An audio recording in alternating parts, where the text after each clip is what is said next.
السلام علیکم ورحمۃ اللہ وبرکاتہ۔ ان الحمد للہ والصلاة والسلام علی رسول اللہ، اما بعد۔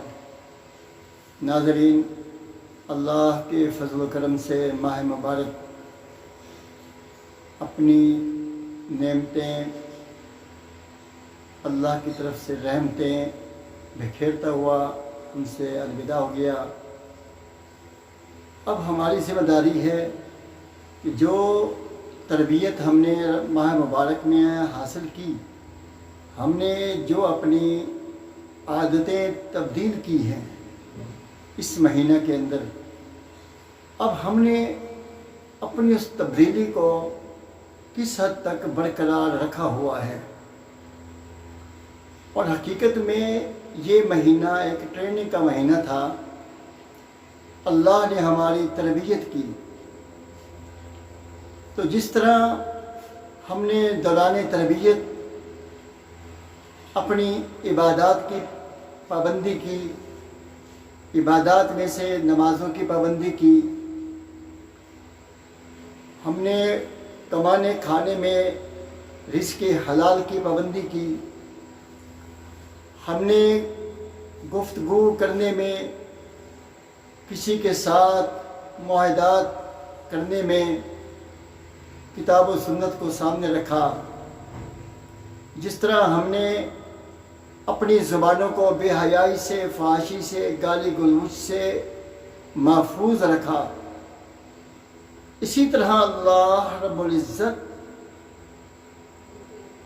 اس بات کا حکم دیتا ہے تمہیں کہ اپنی پوری زندگی اسی انداز سے گزارو، اپنی پوری زندگی اسی انداز سے گزارو۔ دنیا میں بسنے والے ملک صاحب، خان صاحب، جام صاحب، چودھری صاحب، وزیر صاحب، مشیر صاحب، پیر صاحب، مرشد صاحب، پٹواری صاحب، تھانے دار صاحب، ڈاکٹر صاحب، یا کوئی بھی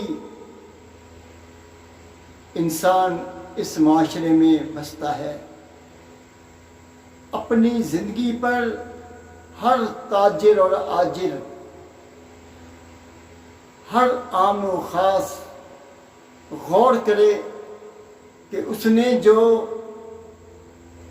ٹریننگ، جو تربیت اللہ کے احکامات پہ چلنے کی اس ماہ رمضان میں حاصل کی، اس پہ وہ کتنا عمل کر رہا ہے۔ اگر رات گئی اور بات گئی، یہ معاملہ ہے ہمارا، تو پھر تو بہت خطرناک بات ہے، پھر تو بہت خطرناک بات ہے۔ کل کو رب کے سامنے پیش ہونا ہے۔ ہر شخص نے اپنے اعمال کے ساتھ، زندگی کو کوئی بقا نہیں ہے میرے بھائیوں، انسان کی زندگی کا کوئی پتہ نہیں کہ کب ختم ہو جائے۔ ابھی دیکھ لو، چند دن پہلے، عید سے پہلے، ہنستے بستے گھرانوں سے تعلق رکھنے والے لوگ کراچی کے لیے لاہور سے PIA کی فلائٹ پر روانہ ہوئے۔ اللہ کو یہ منظور تھا، ان کی زندگیوں کے دن پورے ہو چکے تھے، تو وہ کراچی میں جا کر جہاز کریش ہو گیا، اور لینڈ ہونے سے 1-2 منٹ پہلے ہی وہ ختم ہو گیا، اور اس میں سوار لوگ جو تھے وہ فوت ہو گئے، وہ دنیا سے چلے گئے۔ ان کے بھی اہل و عیال تھے، ان کے بھی بچے تھے، ان کے بھی والدین تھے، وہ بھی کسی کے سر کا سایہ تھے، وہ بھی ایسے بچوں کے والدین تھے جنہوں نے اپنے والد سے امیدیں وابستہ کر رکھی تھی، چلے گئے دنیا سے۔ تو ناظرین، یہ زندگی جو ہے اس کا کچھ پتہ نہیں۔ اللہ نے ہماری جو تربیت کی ہے اس مہینے کے اندر، اس کے مطابق اپنی زندگی بسر کریں۔ کوئی نوجوان یہ نہ سوچے کہ میں تو ابھی جوان ہوں، میں ابھی عمر کے کی منزلیں طے کروں گا، پھر بڑھاپے پہ جاؤں گا، پھر میں نمازی بن جاؤں گا، پھر میں پرہیزگار بن جاؤں گا۔ کس نے دیکھی؟ کس کو دوام ہے؟ کس کے پاس اس بات کی گارنٹی اور وارنٹی ہے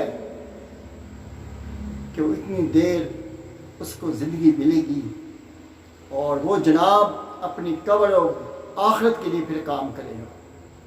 یہ ٹائم ہے، یہ ٹائم ہے میرے بھائیوں، میری بہنوں، میرے بچوں، میرے طالب علم بچوں، سمجھ لو، سمجھ لو، کبھی یہ حسن ہمیشہ قائم نہیں رہتے۔ اگر حسن کی بنیاد پر، فقاہت کی بنیاد پر، سمجھداری کی بنیاد پر دنیا میں کسی کو ہمیشگی حاصل ہوتی تو حضرت محمد رسول اللہ صلی اللہ علیہ وسلم پر کبھی وفات کا، آپ پر کبھی اس دنیا سے کوچ کرنے کا حکم کبھی نافذ نہ ہوتا، آپ دنیا میں ہمیشہ رہ جاتے۔ تو اس لیے ہماری زندگی بہت عارضی زندگی ہے، اس کا یہ تقاضا ہے کہ ہم اپنے مالک کو راضی کریں، اپنے اللہ کے احکامات کے مطابق زندگی بسر کریں، چھوڑ دیں یہ دھوکے، فریب، فراڈ، ہیرا پھیریاں، جی میں نے اس کے لگا لیا، اس کو پتہ نہیں چلا، میں نے اس کا یہ کر دیا، اس کو پتہ نہیں چلا، میں قلم کا اتنا ماہر ہوں، میں نے قلم پھیر دیا ہے، اس کو پتہ نہیں چلا۔ ایک مظلوم پہ ظلم کرنے کے لیے ظلم کی قلم پھیرتا ہے، کہتا ہے جاؤ میرا اختیار ہے، میں نے تمہارے خلاف قلم پھیر دیا ہے، اب میں اپنا پھیرا ہوا قلم واپس نہیں لیتا۔ یاد کر لو، کل کو اللہ کے سامنے بھی پیش ہونا ہے، مالک کا بھی قلم ہے، مالک کا بھی حکم ہے، مالک کے سامنے بھی پیش ہونا ہے۔